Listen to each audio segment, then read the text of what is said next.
Hey YouTubers, so recently I was searching on YouTube and I found a debate on whether Halo Reach or Black Ops was better. And I actually thought this was really interesting because that is a good argument.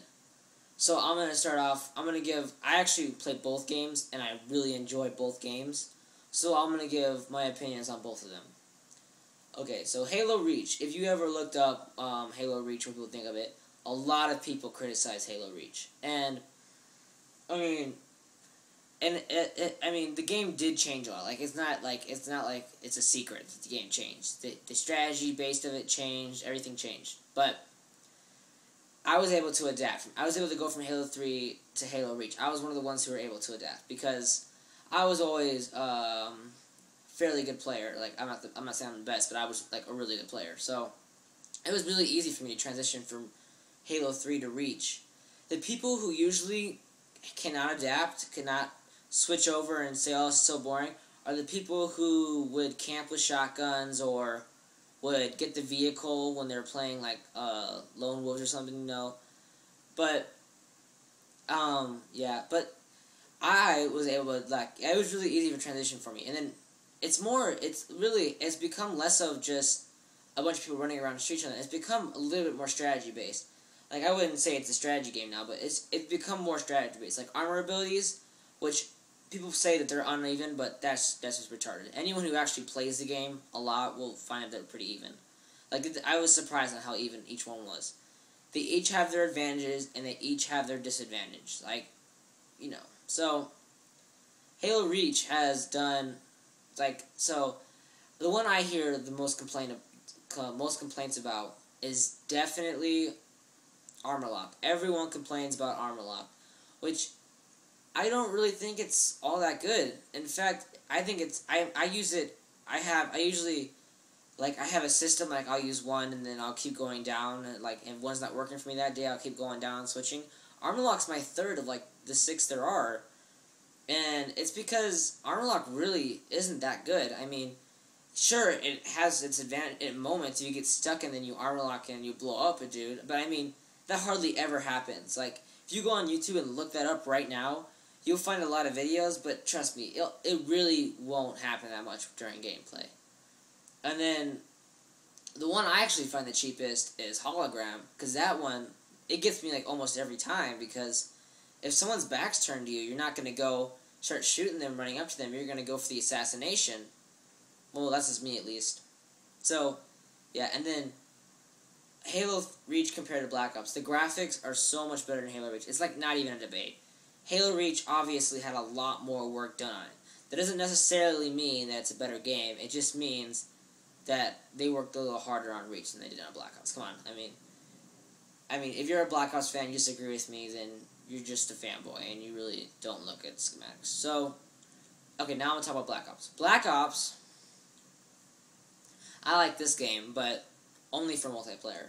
This is all this game has going for it. Oh, and zombies.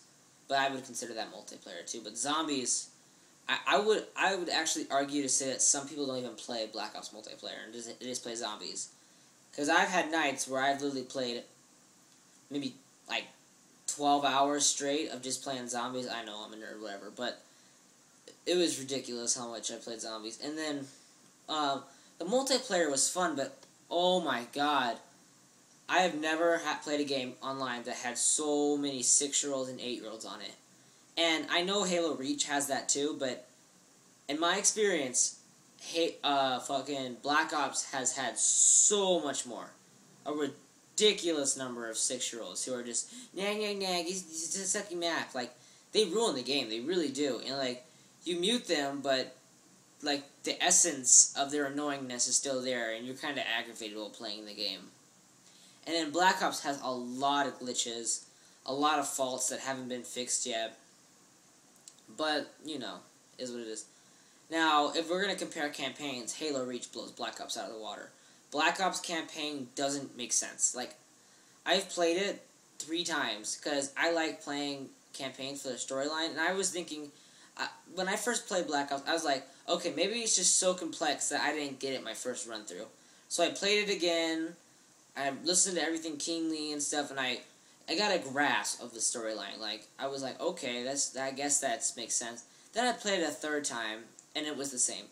So, I mean, their storyline is about a guy who, I guess, is in Black Ops, and then, like, he's in the, like, he's a super soldier, or some, like, not really a super soldier, but he's, like, a really good soldier, or some stupid crap, and they just added a lot of things to the game that weren't realistic. They really ran off course. Call of Duty is usually about real-world experience, like Call of Duty World at War or Modern Warfare. I know different companies make them, but, I mean, come on, they're basically the same games. And World at War was based off World War II, and they did a really good job. I was impressed with how World at War did copying World War II. But Modern Warfare 2 and Black Ops, they've been really straying away from the realistic, and they started making, like, really fake stuff. Black Ops, like, is like in the 70s or like late 60s, and they have weapons that, like, even if you saw one today, you'd be like, wow, I can't believe that exists. Like, really, 40 years ago these weapons exist? It's just ridiculous. But I would have to say, in my personal opinion, that Halo Reach would win if it really came down to it. I mean, the only thing that Black Ops has over Reach is that Black Ops multiplayer is not better, but it does last longer. Like, you will not get sick of the multiplayer because there's so much customization. Oh, and I forgot to mention this about Reach. The one thing I don't like about Reach's multiplayer is the leveling, like the ranking up system. In Halo 3, they did a good job because you got skill points, and so you ranked up based on your skill level, and you had matches with people who are around your skill level. But now with this ranking up, the new one in Halo Reach is you get teamed with people who play the same amount of games as you. Just because someone played the same amount of games as you doesn't mean they're as good as you.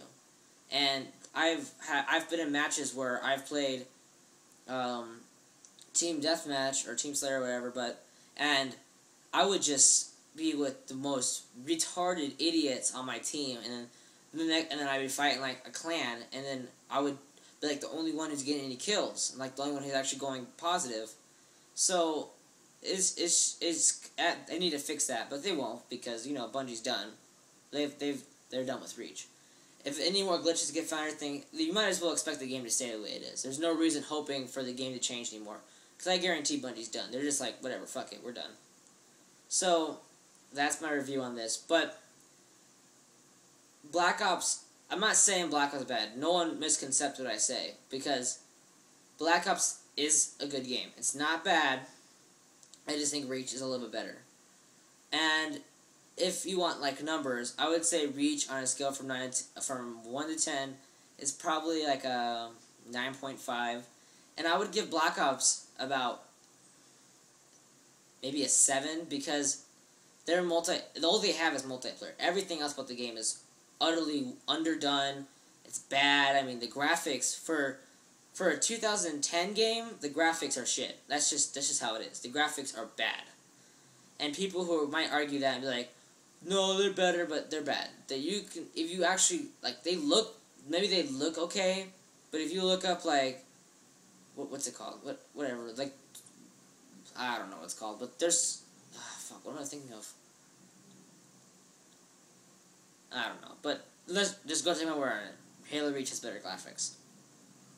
And I don't really like hearing from COD fans because, let's be honest, COD fans, you guys will defend any COD game to the death, no matter how the game plays. I mean, Infinity Ward or Treyarch can make a game where you have one gun that doesn't work, and you run around hugging terrorists, and that's the whole game for 12 hours, and you guys would defend it to the death, saying it's the best game ever, just because it's Call of Duty. So, I mean, at least Halo fans are kind of like, well, Reach has changed a lot, but it has this and this. Like, Halo fans actually are willing to change. I found that COD fans usually aren't willing to play both. So, yeah, that's my review. Hope you enjoyed.